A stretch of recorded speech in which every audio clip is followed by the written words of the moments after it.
looking at you having a biscuit and some orange juice. some oranges. You know, really fine wine. Yeah, I just want to let everybody know that I know that you are very fond of Facebook, and millions of people have been following you, and we're broadcasting live on Facebook.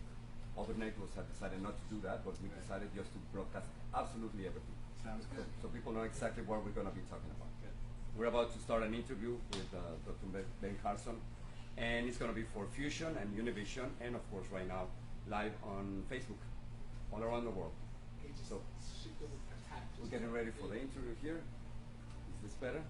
Yeah, perfect. I'm rolling here. Ready? Good. Go for it. Ready to start? So Ready? we'll do a clap. Yeah, okay. Got it? Everybody ready? Yeah. Yeah. Dr. Carson, ready? Okay. All set. Thanks so much for talking to us again. My pleasure. Let me start with a little bit of news. If it's confirmed that ISIS put a bomb in the Russian airplane, killing 224 people, what would you do as president, Dr. Carson? Well, you know, I think our Homeland Security is actually doing a pretty good job already. Reinforce the fact that this did not happen here. It happened over there with somebody else's security system.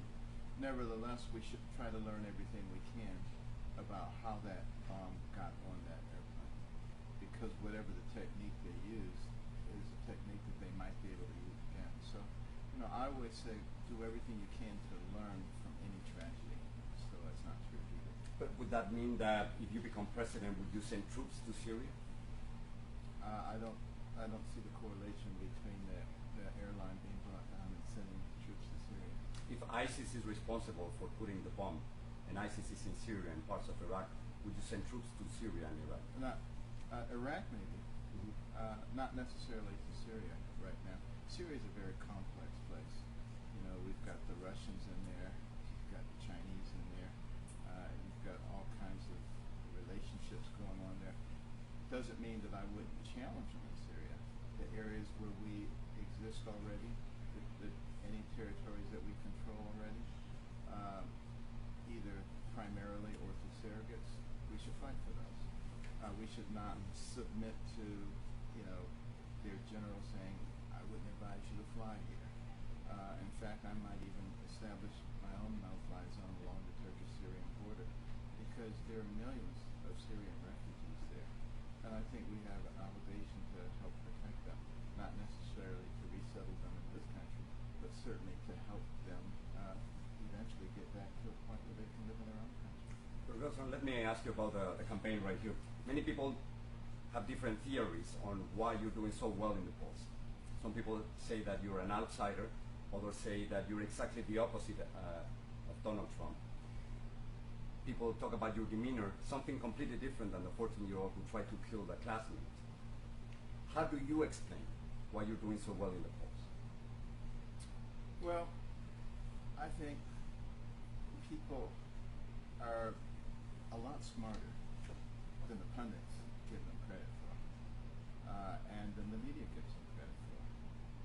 And they recognize that our country is in a great deal of trouble.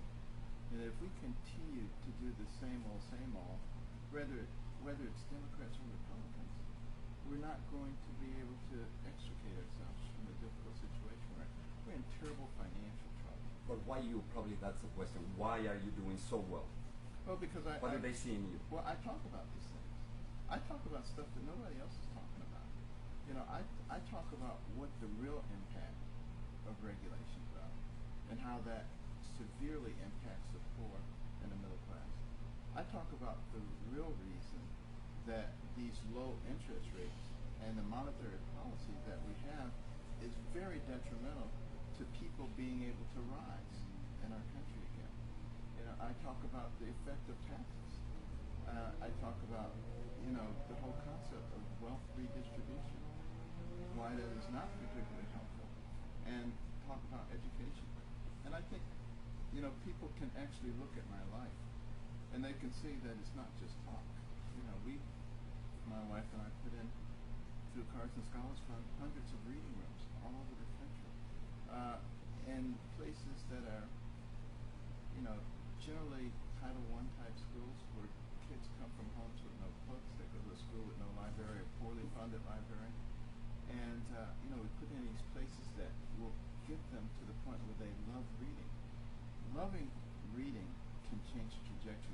70 to 80% of high school dropouts are functionally illiterate.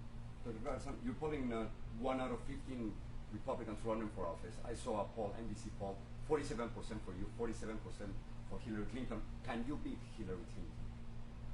I certainly think so. I think. How will you do it? I think this would be in 2016 the most dramatic election that we've ever had, because the two sides are so distinctly different.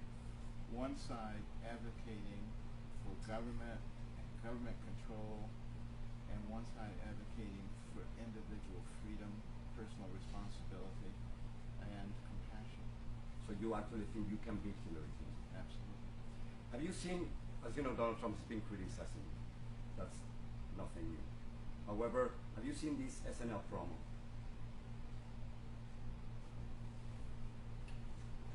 Donald Trump is hosting Saturday Night Live this week with musical guest Sia. And because of equal time rules for television, Mr. Trump can only speak for 4 seconds in this promo. So let me just say this. Ben Carson is a complete and total loser. Your response? And my response is that Saturday Night Live took that ad off the air. They did. As a matter of fact, they did. They did pull it. Yeah. Pull it out. You know, I don't get involved in gutter politics. You know, But why is he doing that? because that's who he is, and I'm who I am. We're two completely different people. You know, one finds that amusing, and one likes to deal with things that are really important. Why do you think Donald Trump is losing ground when it comes to certain polls? Well, I think there are certain people, who are Trump supporters who would be Trump supporters to the end of time. Sort of like Obama supporters who would be Obama supporters no matter what happens. But there are a number of other people who I think are starting to think about the actual presidency and what kind of person do you want in that position? What kind of temperament do you want? Do you want somebody who just says, somebody attacks me, I'm going to attack them? Or do you want somebody who says, hold everything and let's determine what it is that we really need to be dealing with right now? I don't care if somebody calls me a name or somebody attacks me. We have much bigger fish to fry than that. Dr. Rosen, you compare abortion to slavery more than once. Could you explain why? Yeah, well, what I said is that, I've always been anti-abortion. But there was a time in my life when I felt that anybody can do anything they want to do. I say, I'm anti-abortion, but you do whatever you want to do. I don't have any right to say anything to you. And it was when I started thinking about slavery that I changed my mind. Because I said, if the abolitionists had said, I don't believe in slavery, but you guys can do anything you want, we might still have slavery today. But for It's a some people, moral- it sounds it's a like. moral issue. Yeah, but for some people, it seems that you're comparing women to slave owners. Is that fair? That's not what I'm doing. I'm saying what changed me, what changed my mind. People will always try to take it to the next level to try to create controversy. That's what they do. You know how that works. I know how that works. Let me ask you, in Houston recently they rejected a measure that would have banned discrimination against the LGBT community. Dr. Carson, should transgender men and women use any public bathroom they choose? How about we have a transgender bathroom? Would that be your solution, your proposal? Sure. Absolutely. There is How absolutely would that- no. how would that work? It is not fair for them to make everybody else uncomfortable. It's one of the things that I don't particularly like about the movement. I think everybody has equal rights, but I'm not sure that anybody should have extra rights. Extra rights when it comes to redefining everything for everybody else and imposing your view on everybody else. When, the way that this country was designed, it was live and let live. That's the way I feel. But is So, that- so I feel that, gay people, they can do anything they want. But you're against gay marriage. I believe that marriage is between a man and a woman. But I don't care what somebody else believes. They can do whatever they want. What I object to is they get to change the definitions for everybody and then impose that upon everybody. But isn't that inconsistent with what you just wrote? You say in your book, page 53, that we should apply our civil rights laws equally to all Americans. I have Gays are I stand- Americans, I stand by transgender that. are Americans. I stand by that, but that doesn't mean that you get to change definitions of long-standing pillars of society. That's different. You're not identified by many during the campaign as the African American candidate. You're simply as identified as Dr. Ben Carson. Does that mean that we are living in a post-racial society? No, we're definitely not living in a post-racial society. You know, racism is rampant throughout our society, but perhaps not in the places where you expect it. I find it to be extremely racist for somebody to say, Carson's black. Therefore, he has to think this way. And if he doesn't, he's a traitor, he's an Uncle Tom, he's this, that, and the other. That's what I consider racism. When you decide that somebody has to be a certain way because of their race. I saw you just released a new radio ad, right? Are you rapping? Is that? It's not me. No, but let me see if I can. But there are members of our campaign who thought that was, you know, something that would resonate with a lot of people.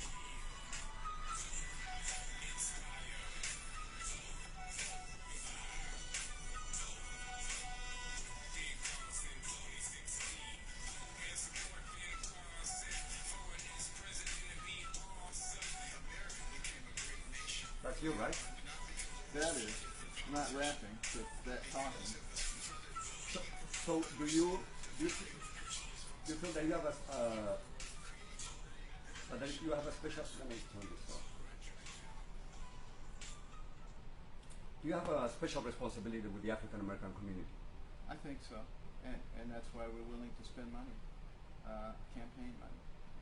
I think that is a community that needs to be reached, and particularly given the things that are happening in that community in our country. You know, you look at the 73% of babies being born out of wedlock. What is the impact of that? Usually when that mother has her first baby, her education ends, and that baby is 4 times as likely to grow up in poverty, has a much higher incidence of ending up on welfare or in the penal system. Do you need 20% of the African American vote to win the election? Is that your estimate? I know that there's some people who say that. I'm not. What do you think? I'm not a politician, and I don't even deal with that. But you run a campaign. You need the African American vote and the Latino vote to win. I would like to have the vote of everybody, but I'm not a politician, and I'm not going to sit around and say, well, I need to do this to get this vote and this to get this vote. What I'm going to always do, my message is going to be consistent no matter who I'm talking to, is talk about the things that made this into a great nation. And you know, I think those are things that apply to everybody. The black community, you know, the Hispanic community, which has been in America second only to the Native Americans. You know, they have a long history here in America. And a lot of people, when they think about the Hispanic community, you know, for some strange reason, they think, you know, a lot of these people are illegal, but most of them are not. They've been here a long time. You use in your book the term illegal immigrant, age 44. Many people find that offensive, you know, because no human being is illegal. Well, as you know, I am not a big fan of political correctness. And I would much rather talk about the concepts that we're discussing rather than if you use this word or this word. We need to get away from that. That's a lack of maturity. Talking about something specific, if you become president, would you revoke DACA? As you know, that has benefited hundreds of thousands of young students who came here legally when they were young. President Barack Obama, through his executive order, he allowed them to stay here. What will you do if you become president? Would you get rid of DACA? Well, you know, what we have to do is recognize that this is a nation that is of the people, for the people, and by the people. And I believe that the policies that are reflected in the nation should be those policies that are the ones that are wanted by the American people. So I would spend time figuring out what it is that the American people want. So in that case, in terms of DACA, you haven't decided that. Correct. How about on birthright citizenship for the children born in the United States to undocumented parents, would you deny them their citizenship? Well, again, you have to look at the 14th Amendment and ask yourself, why is it there? Do you know why it was there? Well, it clearly says that if you're born in the United States, you are a U.S. citizen. Do you know why it was put Go in? ahead, please. It was put in because the freedmen, people were trying to deny, them citizenship. It was to address the situation of the freedmen. It was not put in there specifically for the purpose of allowing people who are not citizens of the United States to come in and anchor themselves to the country. That was not the purpose of it. So what would you do? So you have to always ask yourself, what is the intent of something? And when you look at the 14th Amendment and you look at the 5th clause, it says that the enforcement interpretation is up to the Congress. You don't need an amendment. But what would you do, Dr. Carson? I would We're encourage. talking about more than 4 million I would- kids who were born in the United States to undocumented I would parents. encourage the Congress to do their job, and in conjunction with their constituents, to clarify the situation. As you know, we're on Facebook, and we have some questions from Facebook. So Okay. the last 5 minutes we'll spend it answering the questions. Okay. Gabby, go ahead. All right, so I've been writing some down. Our first one's from Erica Escalante. She asks, why should women vote for you? For the same reason that men should, because we want to save the nation for the next generation. Our nation is in great trouble right now. We have, all these wars going on. War on women, racial wars, income wars, age wars, religious wars. And a house divided against itself cannot stand. Because also I understand what our financial condition is. And it is very serious. It's not just the $18+ trillion in debt that we're passing on, which is having all kinds of deleterious effects. But it's also the $200+ trillion in fiscal gap. The only reason we can sustain it is because we can print money, which we're doing irresponsibly. There are a lot of ramifications for that. I don't hear a lot of people talking about that. In fact, I don't hear any of the candidates talking about that. And when I talk to average citizens about it, they get it. They understand what I'm talking about. And they know when somebody comes along and says free college for everybody, I say, wow, that's a joke. Because they understand what's actually going on. And the people are much more sophisticated than you think they are. Another question. All right, another question. Dr. Carson, you've called the Black Lives Matter movement sickening. Do you believe that African Americans are not more likely to be killed by police officers? I acknowledge that there are problems and that there are certain law enforcement officials who in fact are bad apples. Just like there are bad apples in medicine, in business, even in journalism, believe it or not. I do. So, but that doesn't mean that the whole group is bad. And I think that's where they need to defocus. In the black community, we need to recognize that we're moving in the wrong direction. Why? Why? Because, poverty, because of broken families, because of incarceration. We need to be asking ourselves, what is the cause of these things? And let's address those. I can guarantee you that the cause of those things are not police going around shooting people. Is that a problem? When it does occur? Of course it is a problem. It's also a problem when people go around shooting police officers. But let's not get defocused here, because these issues are huge that are destroying the black community. And we need to deal with the big issues and not allow ourselves to be, distracted in this way by George Soros and a few other people who, are very good at manipulating people.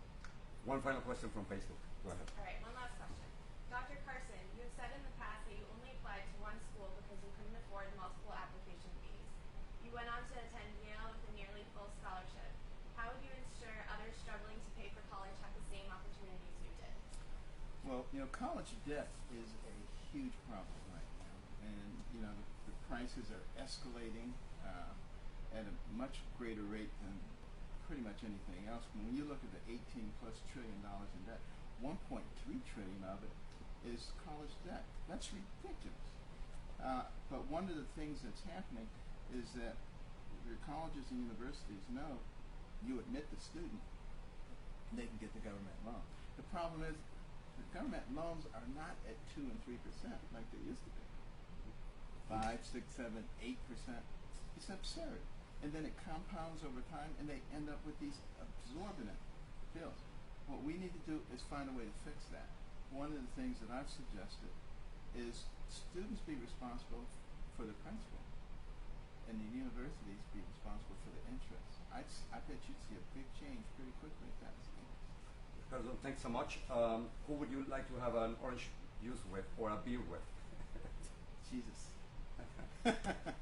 Thank you so much for talking to us, and I really appreciate it because even before you decided to launch this campaign, you started talking with us, and we'll continue this conversation. Thank you. Thank you so much. All right. Thank you. So that's our conversation with Dr. Ben Carson on Facebook. You want to say something, or that's it?